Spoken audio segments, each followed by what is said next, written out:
I've always had some form of aversion toward Western work culture. 80-hour work weeks, high pressure environments, and little time for rest and recovery. It just never felt right. It felt like human beings weren't supposed to be locked up in a fluorescent lit cubicle their entire life. Why would I want to waste my entire day knowing that 2 to 3 hours in, I would not be as productive, creative, or just be able to put as much out into the world as I could? And I truly believe that this is starting to form not only the creator economy, but remote work as a whole. The tide is shifting, and it has been for a long time. It takes a long time for a tide to shift, but the system is finally correcting itself, or it's becoming more apparent, at least to me, because I'm immersed in that environment. So 4-hour workdays, singular focus, and meaningful work are becoming the norm in my little pocket of Twitter or Instagram or wherever we are on social media, with the rise of people educating people on modern tools and other things that allow them to pursue what they want to pursue and create world-shifting creations, in a sense, where people that are improvement-minded are going on the internet, solving their own problems, and teaching people how they did it. So they are, in essence, doing what a lot of the ancient masters and modern spiritual teachers have been kind of crying about, not crying, but like shouting about for the longest time, which is raising the collective human consciousness, or just raising general awareness that you are in control of your life and you can create an enjoyable lifestyle for yourself.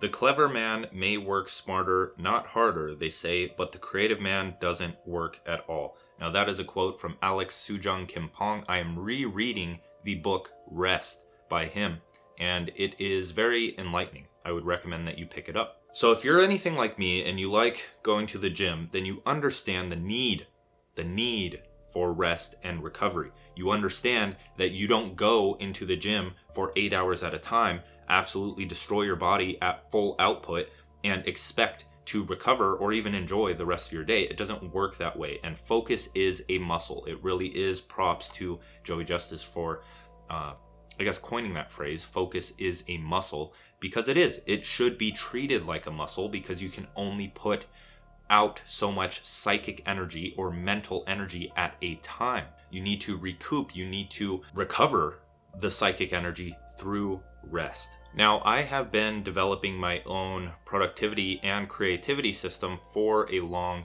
time now. I have tried all of the routines. I've tried Pomodoro. I've tried all of the productivity apps. I mean, I have a ton of trainings with Joey in Modern Mastery about productivity and how to get into flow. I've studied flow. I've studied spirituality. I've studied Zen. And there are a lot of patterns and crossovers that have gone into creating this 3-part framework that I call, or it's just a 3-part framework that is fill, empty, use. Now, this framework is for anyone that has more autonomy in their lives, whether that be creatives, creators, knowledge workers, consciousness workers, really anything that allows you the time and freedom to not spend 8 hours in a cubicle. But that does not eliminate the what this framework can do for your life, because what I want to do here is go in depth on a tweet that I had go viral a few months ago. And that tweet was: fill your brain in the afternoons with books, learning, and socialization. Empty your brain before bed with journaling, planning, and meditation. Use your brain in the morning with creation, output, and focus. So with this, I want you to understand that this is not limited or confined to a specific time in the day. Fill, empty, use are more so like checkboxes that you should be checking throughout your day. So the first thing is fill. Fill your mind. Fill your brain. Now, why are you filling your brain? 1, to learn and just be exposed to your interest more than just being distracted. See, this is more so, rather than this being a productivity framework, this is more of an intentional living framework that in essence leads to productivity. So if you want to create better content, or you want to speak better, or you just want to be interesting and have things to talk about, then you need to intentionally consume information aligned with your interests. This isn't optional. This really is not optional, right? Because one, we're all on social media. Two, every single book that talks about success talks about following your curiosity and learning new skills. It just has to be a thing for you. It has to be a thing. And so the way that I do this is I go on a walk a lot. I walk a lot. I walk like 30K steps a day. But in the afternoon, I have one walk that is dedicated. It is like a creativity time block where I am walking and listening to an audiobook very intentionally.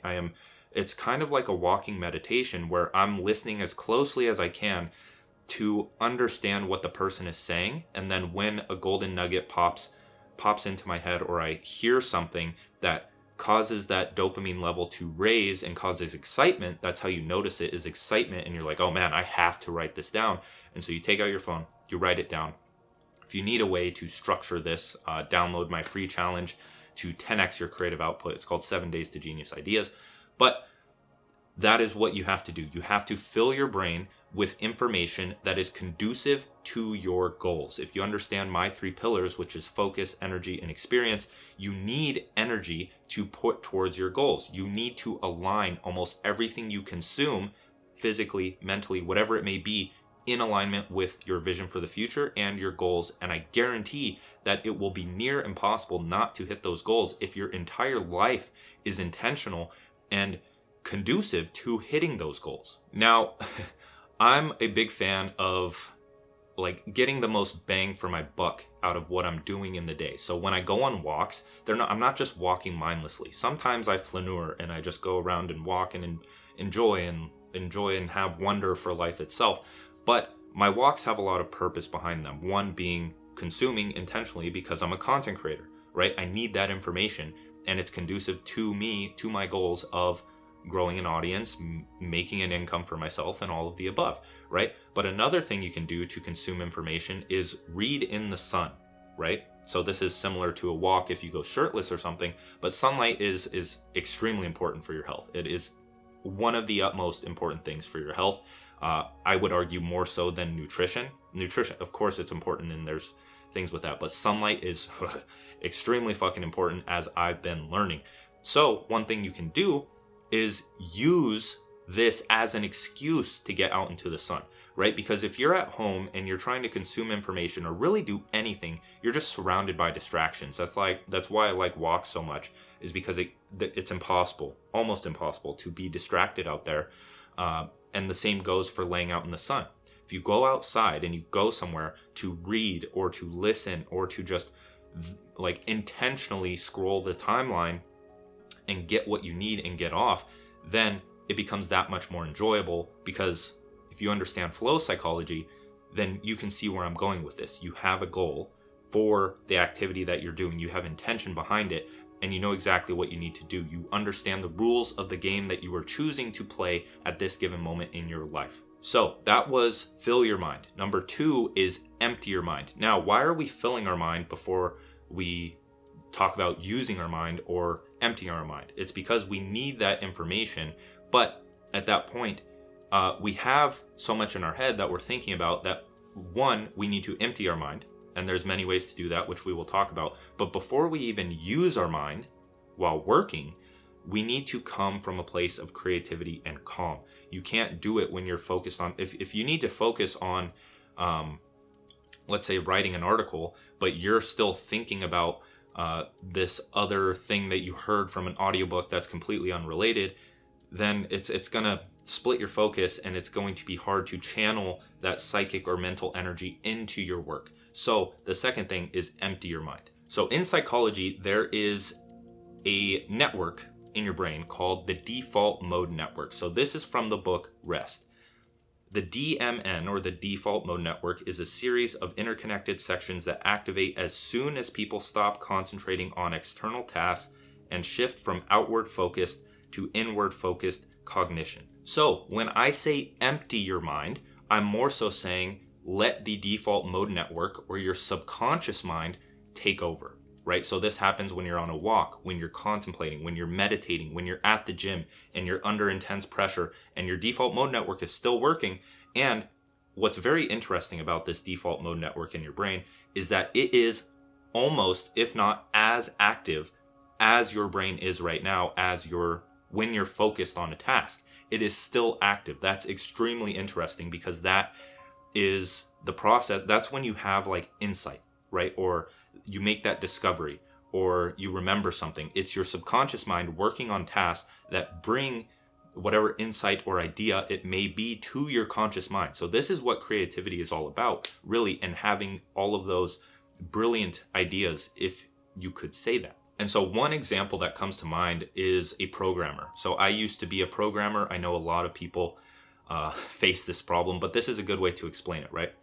So when a programmer is working and coding, they usually encounter a bug. And what that is it's just something that makes the code not work. The code isn't working. And so they're like, okay, why isn't this working? I need to find the bug that is causing this to screw up. And so they try super hard at trying to figure out what it is. They waste days trying to figure out what the actual problem is. And then they're like, okay, I give up. So after a period of struggle, they give up. And then as they're going about their day, as their default mode network has taken over, it gives them the problem. It's like a shower thought. When the perfect idea comes to your mind, the problem or the solution to the problem is brought to their conscious mind, and they're like, oh my God, that was the easiest fix in the world for the bug. And then they go to the computer, they try it out, and boom, it works. So this is how you have those genius or brilliant ideas, is by not trying to solve the problem. Is by going about your day. And I know Quentin Tarantino does this. I know others do it. And this is really about filling your days with the things that you enjoy, whether that be walks, whether that be reading, whether that be meditating, contemplating, going to the gym. This is about deep play and deep rest, and figuring out what you like to do that isn't deep work. And with Empty Your Mind, you can't ignore the famous Bruce Lee quote, which is, empty your mind, be formless, shapeless like water. If you put water into a cup, it becomes the cup. You put water into a bottle and it becomes the bottle. You put it into a teapot and it becomes the teapot. Now water can flow or it can crash. Be water, my friend. That is somewhat related, but at the same time, I think it brings a good conclusion to emptying your mind. But I want to give you a few other things that you can do to empty your mind. So one, the gym. Get in the gym, go to the fucking gym. But you can also nature bathe. So what that means, go on a hike, go out in the woods, just get your mind off of the task for the day, pay attention to nature and all of that fun stuff. Another way is through physical mediums. So journaling or writing or speaking or socializing and having a good time and getting ideas out of your head. Brain dump journaling is a great way of doing this. And that is pretty much, you take a piece of paper and you write out everything on your mind. Everything, literally everything. You let thoughts trigger thoughts, the problems that you're experiencing, the negative thoughts, emotions. It's an awareness exercise. You're becoming self-aware, and it's, as we talked about with what the default mode network is, it's that inward focused cognition. You're self-reflecting, and you're getting that out onto paper to open up new mental pathways to go down, and you're clearing or emptying your mind in quite literally a physical way. You're getting it out of your mind and into tangible reality. Now, not only will brain dumping empty your mind, but it helps with sleep. So I like to brain dump journal at the end of my days. I like to take my notebook as I'm like sitting on the couch or something, or just getting ready for bed, and just write out 10 things that are on my mind. I feel like that is the easiest way to reap good benefits from this exercise. So now we are on to use. So we've done fill, empty, use, and this is about using your brain or getting into deep focused work, or just channeling all of that energy that you have now, the creative energy, things that are written in your notebook, written in your notes from filling your brain. You have a lot of energy, so to say, to work with here. And I prefer to do this in the mornings, because that is when the distractions are not awake yet, right? People aren't sending me messages. I'm not getting very many emails. I can wake up early and I can structure exactly what I need to do and get it done. And man, that morning momentum of getting things done before like the average person even wakes up is extremely fulfilling. It's a great way to start your day by building out a project that is conducive to your goals. Having something that you are working and making progress on. Gym bros know this, where when you have a goal, like a weight goal or a lift goal for, let's say, bench press, and you go and you consistently make progress week by week in the gym, there is no better feeling. And you just want to stay in the gym. Like your entire life is built around that. And it just, you're in your own little reality, and it's so hard to really care about anything. This is one secret to not caring what people think, is just to have meaningful goals that you're making progress on day in and day out. So I want to bring somewhat of a unique perspective to deep work, right? So I have 3 parts to this. So 1 is leveraged familiarity. 2 is ordered consciousness.